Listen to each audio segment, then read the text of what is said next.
Mr. President, thank you very much. I want to spend a few moments talking about national defense.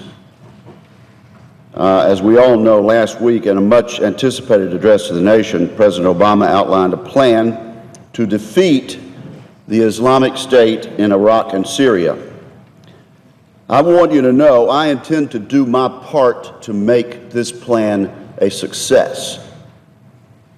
I am not alone in hoping that this goal to defeat, not contain ISIS, will replace the half measures and disengagement that has defined the President's foreign policy to date. The President's previous comment that we don't have a strategy yet sent the wrong signal to our allies and to our adversaries.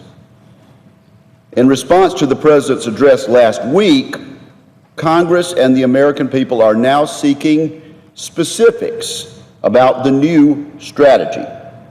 I am hopeful that the new plan is strong enough and broad enough to be successful long term. U.S. leadership and the projection of military might are critical to defeating the ISIS extremists. 13 years after September 11, 2001, Americans need to send a unified message that we remain resolved to fight the scourge of global terrorism. ISIS is part of that scourge, wreaking havoc in Iraq and Syria with torture, mass executions, crucifixions, and plans for a 7th century style Islamic caliphate. As we all know, ISIS broadcasts its savagery through gruesome propaganda online, including the horrific murders of 2 Americans and a British aid worker. It is clear that our efforts to date have been insufficient to overthrow this well-funded, well-equipped, and sophisticated army. It will take more than limited airstrikes and the modest deployment of military advisors to curb the rapid spread of ISIS across northern Iraq and Syria. The United States must be committed to building a coalition that fosters regional cooperation, dismantles the group's considerable financial network, and assists the Iraqi, Kurdish, and Free Syrian forces. And I want to help the President in his request for authorization to train and equip these forces. This coalition needs to include Muslim-majority nations who are all in, with a demonstrated resolve to defeat the Islamic terrorists in their own neighborhood. The cost of inaction is already high. The rise of ISIS in northern Iraq and its operations in Syria have threatened regional stability and the security of our allies in Jordan, Turkey, Lebanon, and Kuwait. The involvement of foreign fighters raises fears of potential terrorist plots here at home. Earlier this month, Defense Secretary Chuck Hagel said there are more than 100 U.S. citizens with passports fighting for the terrorist group. He went on to say, there may be more, we don't know.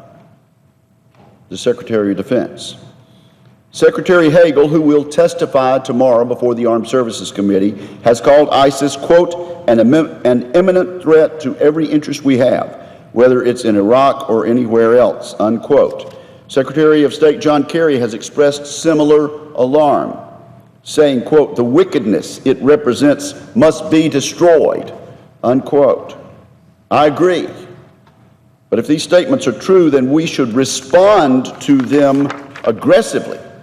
Like Secretary Hagel and Secretary Kerry, the American public is concerned about the threat of ISIS to the United States.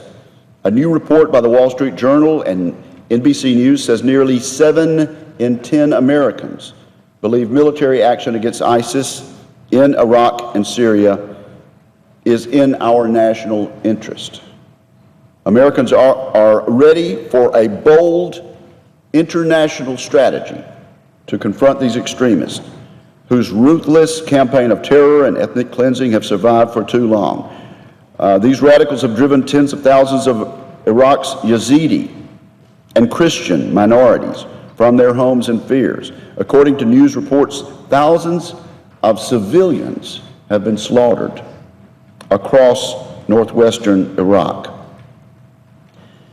General Jack Keane, former Vice Chief of Staff of the U.S. Army, and Danielle Pletka, a senior vice president at the American Enterprise Institute, put it this way in a recent Wall Street Journal op-ed. A U.S.-led international coalition can provide the military capability, including air interdiction, to deny ISIS freedom of movement, take away its initiative to attack at will in Iraq, and dramatically reduce its sanctuary in Syria. In other words, with U.S. leadership and international cooperation, we can defeat this enemy. And we ought to get about the business of doing it. I believe Congress should support our commander-in-chief in the fight against ISIS, a fight that can result in victory and a peace that can be sustained. I look forward to hearing more details about the President's plans when Secretary Hagel and General Martin Dempsey testify before the Armed Services Committee tomorrow. There are still questions to be answered. For example, if public opinion turns, will the administration lose its resolve? How long will it take to win? How long will it take to crush ISIS? What is the definition of success? What is the definition of victory in this case? If we accomplish our objectives, will we once again abandon our gains, as we did after the surge in Iraq? What is the plan to eliminate the terrorist group's financial network? And are the President and congressional leaders willing to find a solution to defense sequestration in order to fulfill the mission if more resources are required, and more resources will be required, Mr. President? Addressing these questions is important to understand the specific goals and aims of the President's strategy, which are yet to be fleshed out. Americans and Congress deserve this clarity. Congress has the responsibility to provide the resources that our U.S. military needs for its missions. We do this through appropriations, through the power of the purse, and the National Defense Authorization Act, which has garnered bipartisan support for the past 52 years. Under the capable leadership of Chairman Levin and Ranking Member Inhofe, the Armed Services Committee approved a bill more than 3 months ago. So has the full House of Representatives. It's passed its Authorization Act. I hope that even at this late date, Majority Leader Reid will allow our country's major defense policy bill to come to the Senate floor for consideration soon. An annual blueprint of the military priorities is vital to making sure that our troops have what they need to protect our national security interests at home and abroad. This year's bill, for example, includes a provision to stave off drastic cuts to the U.S. Army, which would put troop strength at levels not seen before World War II. Well-trained units like the 155th Heavy Brigade Combat Team in my home state of Mississippi should not be jeopardized by short-sighted and ill-considered proposals by the Obama administration. Instead, under the committee bill, an independent commission would have the opportunity to make recommendations on force structure and size before the National Guard personnel could be cut or the Apache attack helicopters could be transferred. Another provision of the bill would allow for the U.S. Navy and Marine Corps to modernize their amphibious warships. These incredibly versatile ships signal to the world that America's fighting forces can respond to threats rapidly. Currently, our fleet is significantly smaller than the number needed to perform required missions, and many of the ships are near the end of their service lives.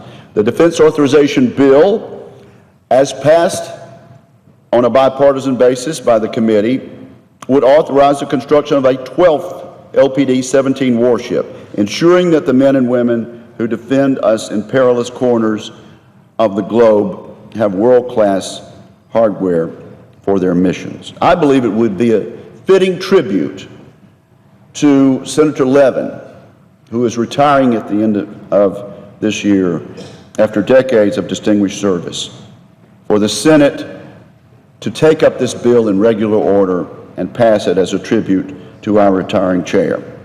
In conclusion, Mr. President, we have work to do. The Senate Armed Services Committee and the House of Representatives have passed the Defense Authorization Bill. It's time for the Senate to follow suit.